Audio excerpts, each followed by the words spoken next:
Once again, I met a lady named Belle and learned about a gentleman named Archie McLaughlin. This taking place in Deadwood, Dakota Territory.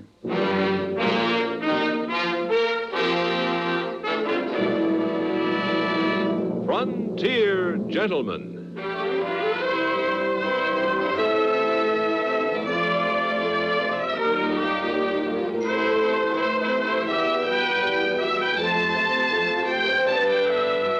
Herewith an Englishman's account of life and death in the West.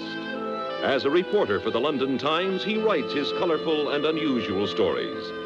But as a man with a gun, he lives and becomes a part of the violent years in the new territories. In just a moment, we will bring you this latest report from the Frontier Gentlemen. Throughout the week on CBS Radio, Walter Cronkite and Bill Downs report the business news.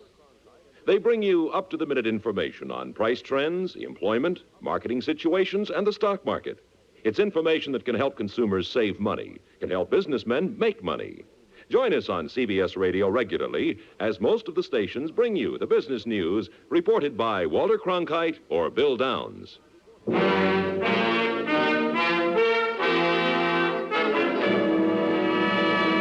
Now, starring John Dehner, this is the story of J.B. Kendle, Frontier Gentlemen.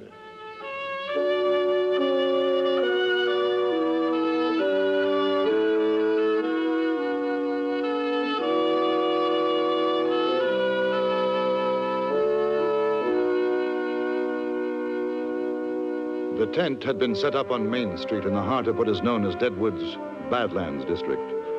The last time I had seen it was 2 months earlier in Cheyenne. It was a gambling establishment belonging to a rather extraordinary woman who called herself Madame Verdi. To be exact, Lurleen Monteverdi. Owing to the fact that during the war she had been a Confederate spy, she no longer used her real name, which I knew to be Belle Siddons.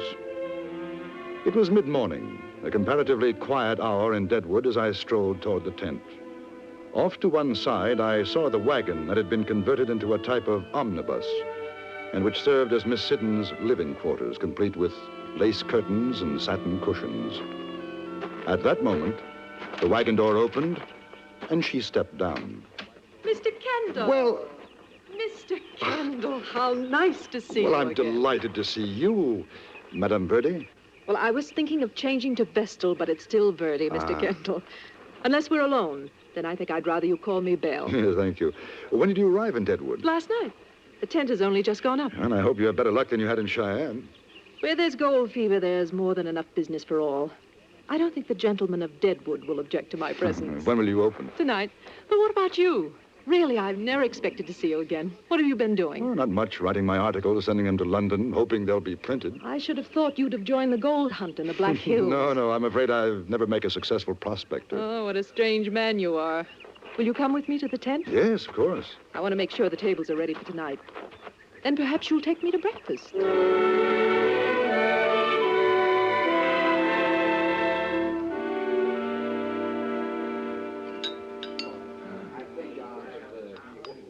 I wish you'd have some. It's very good. Thank you, no. I had breakfast 2 hours ago. Is that a reproach? No, not at all. I hate to get up early. I always have. As a matter of habit. It doesn't make much difference. Do you know that you've been staring at me? Is there egg on my chin? No, not at all. Forgive me. It's only that I'd forgotten how attractive you are. One doesn't very often see an attractive woman in these parts. Well, I'm not sure whether to be flattered or not. You have a charming smile.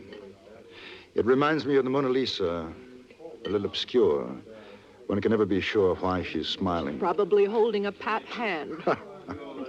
You enjoy gambling, don't you? I don't think I ever looked at it that way. Enjoyment.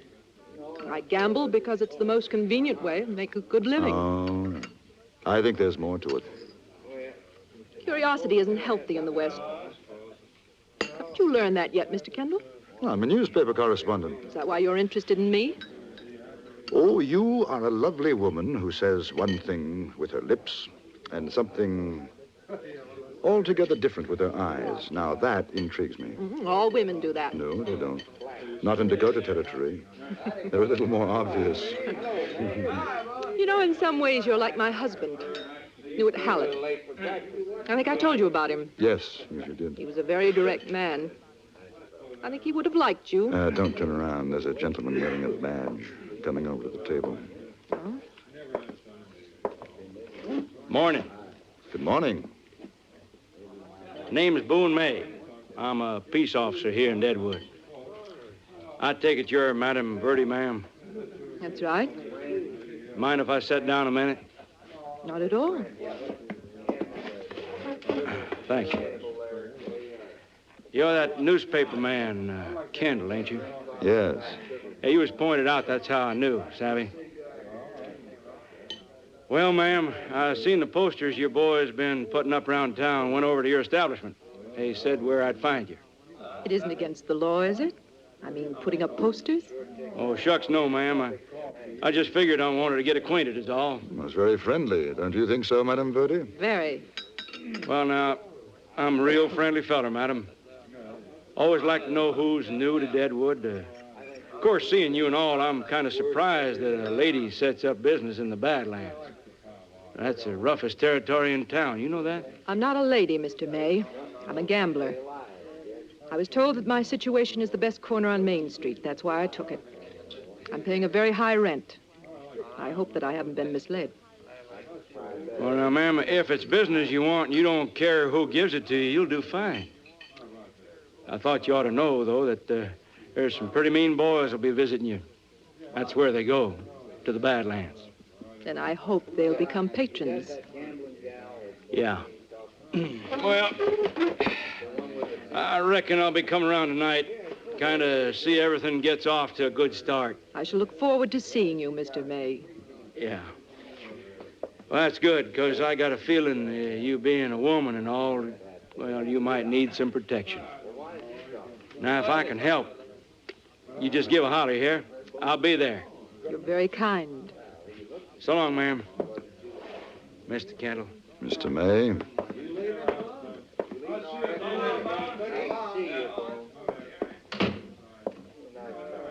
Now, I wonder why. Why? What did he really want? Didn't you hear? I'm a woman. He wants to protect me. You don't believe that? No. Do you think he knows about you being Belle Siddons? Possibly somebody from Cheyenne has brought word? It's possible, but I don't think so. I hope not. I want to stay open for a few nights before they throw me out of Deadwood. If you don't mind, I'd rather like to come tonight.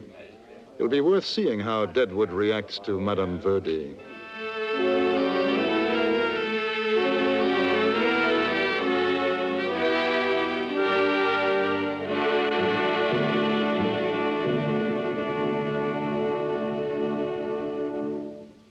With all the important decisions which face the nation these days, it's a good thing to become as familiar as possible with the men in industry and government who influence the policies which shape our lives. Every Sunday, CBS Radio calls on these leaders to face the nation, and veteran CBS News reporters call on them to answer questions and frankly discuss the issues of today. Democracy depends for its life on your keeping well informed. To be well informed and to keep that way, listen every Sunday to Face the Nation on most of these same stations.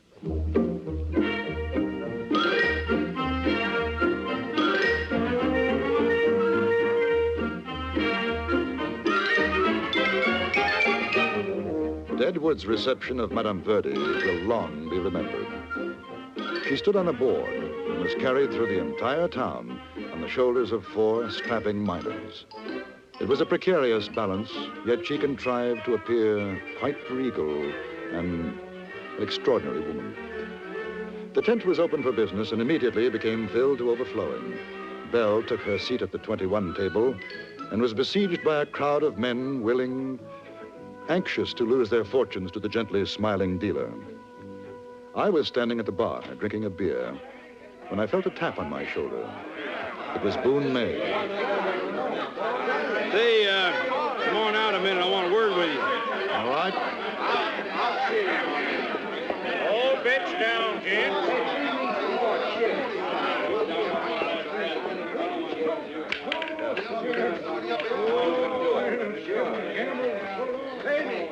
Some crowd, huh?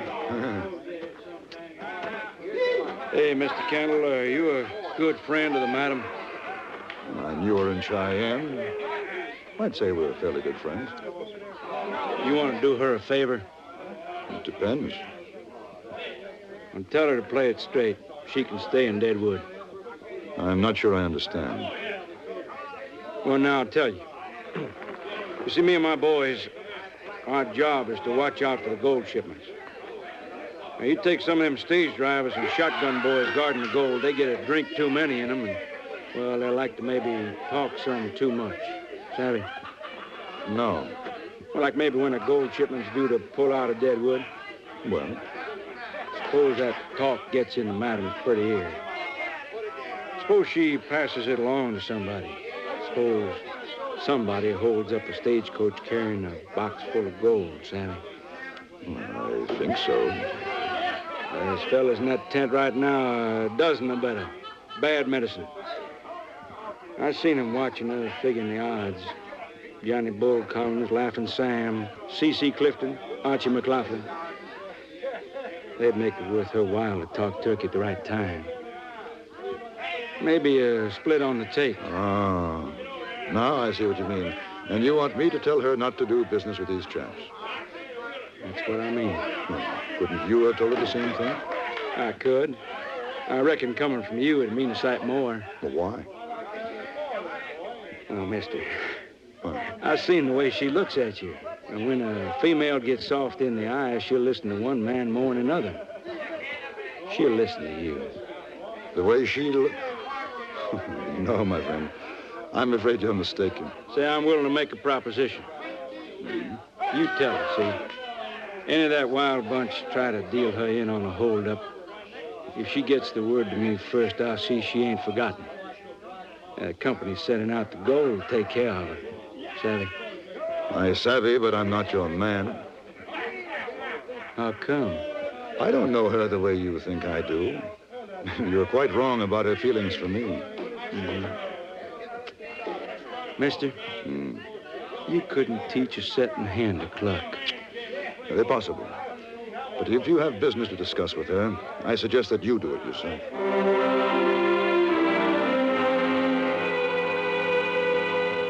I left the peace officer, Boone May, and went back to my hotel. My next 2 weeks were taken up with the story of a fabulous gold strike located a few miles from Deadwood. I didn't see Madame Verdi again until the evening of my return. I was in my hotel room sorting some notes.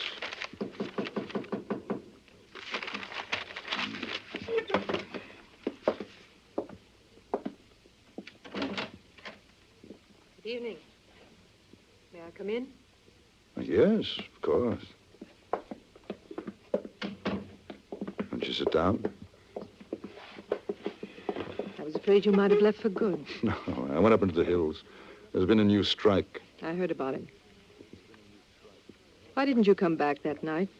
I saw you go out with Boone May. I was tired. Oh. He talked to me, you know. Did he? Wanted to make a deal.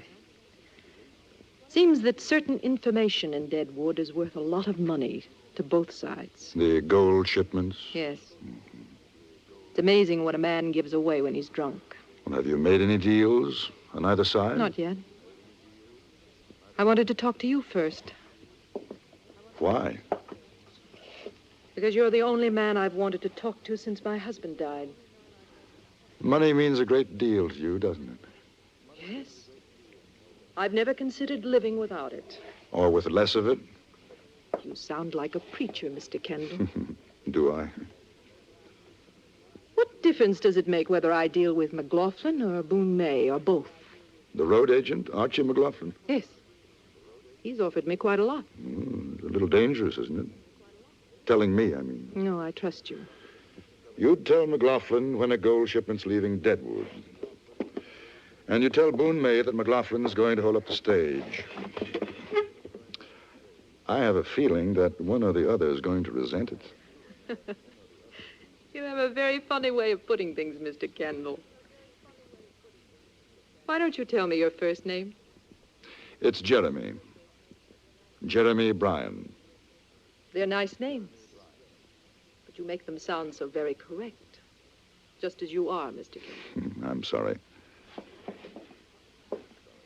If I asked you to come with me, join my establishment, what would you say? I'm not a particularly good gambler. I could teach you. If I were to ask you to leave your establishment, come with me, what would you say? You're a most impractical man. I should be quite happy with you for about a month. Then I'd leave you because we'd be much too poor. I was kicked out of the army because I was impractical. In a way, it was a very good thing. Why? Because I refused to testify in a court-martial proceeding against an officer I barely knew. Well, that was stupid. Not at all. The man was innocent. In Cheyenne, you said there was a woman in England. There was. She was part of it all. You're much too principled for me. I don't think so.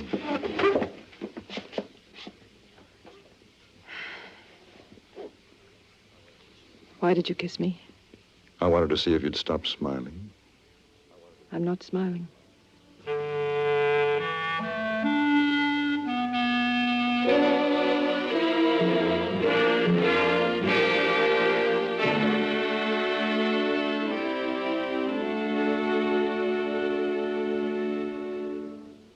The fastest runner in town can't hope to keep up with the Mitch Miller Show, because every Sunday night, when it comes your way on most of these same stations, the Mitch Miller Show covers that part of the entertainment world that stretches from the bright lights of Broadway to the Klieg lights of Hollywood.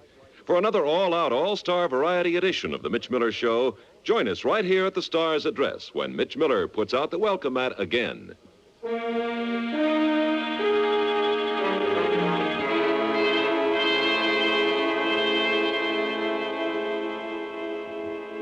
After I took her back to the gambling tent in the Badlands, I went to have dinner.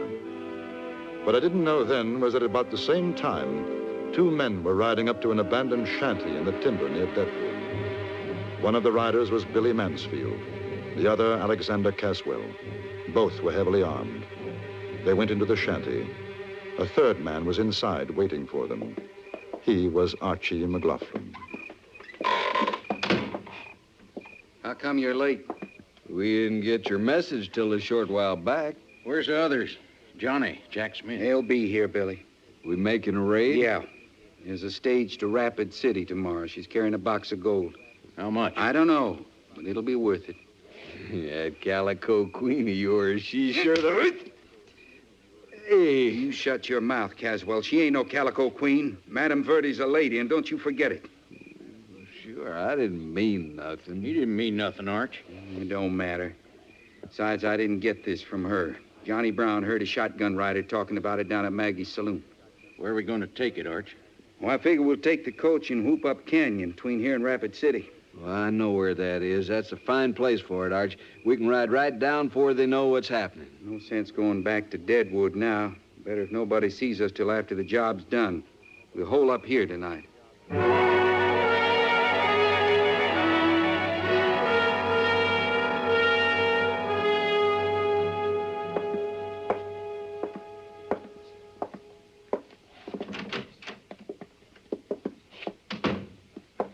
Well, now, nice to see you back, Kendle. Make yourself comfortable. Say, hope you didn't mind me interrupting your dinner. I'll mind less when you tell me why you did. I hear you've been up in the hills. Look here, May. I got a message to come to your office. You said it was important. Let's get to the point. Yeah, that's right. Have you seen Madame Verdi tonight? Is that why you asked me to come here? No. Of course, I know you've seen her. She was up to your hotel. You seem to know everything that happens in Deadwood. That's my business. Well? She'd tell you about our deal. She mentioned it. She'd tell you about McLaughlin? No. No. I guess she wouldn't. Since you've been gone, them two is quite something in Deadwood. What do you mean? Well, I guess you ain't hear it. That night she opened right after you left.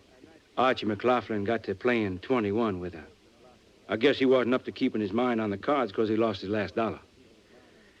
He's a good-looking young cuss, and I seen her give him a little extra smile. It was kind of late. She offered to stake him to breakfast. I'm not particularly interested in all this. I reckon you will be. Now, Archie thinks her real polite and says he's about due for a turn of luck, and when it comes his way, he'll come back and buy her breakfast. A few days later, he does come back, and he's got his pockets full of gold. They went out for breakfast. Been going out ever since. Go on. Now, Madame Verde, she knows for sure who he is and what he is. Ain't no mistake about that.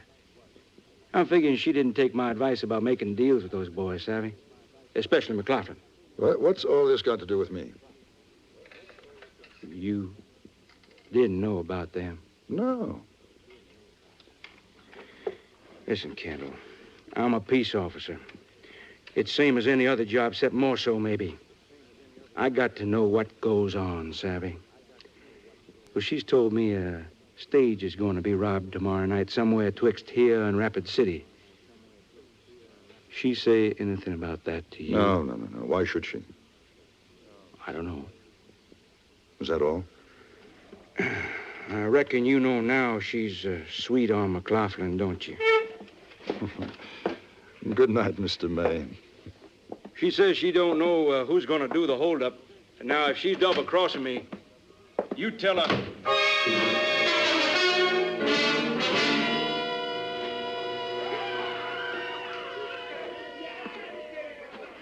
Belle, over here.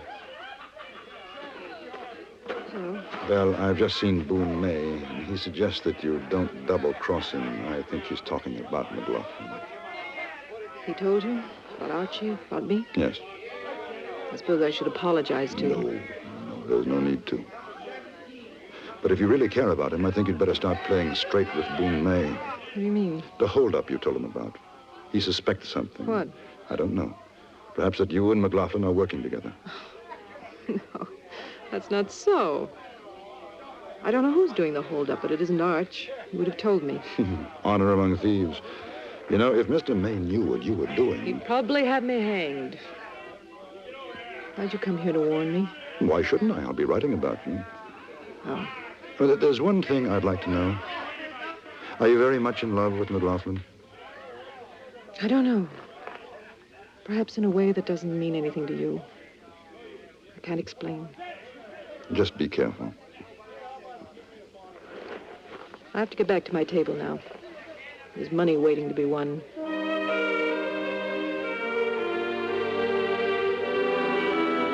The following night, I accompanied Boone May on the stagecoach, carrying $20,000 in gold bound for Rapid City. With us were 5 special deputies. What happened when we were stopped by McLaughlin and his men, I shall report in my next dispatch to the London Times.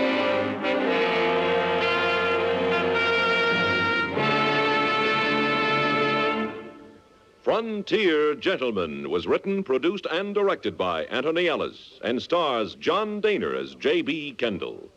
Featured in the cast were Gene Lansworth, Jack Crucian, Vic Perrin, Harry Bartell, and Jack Moyles.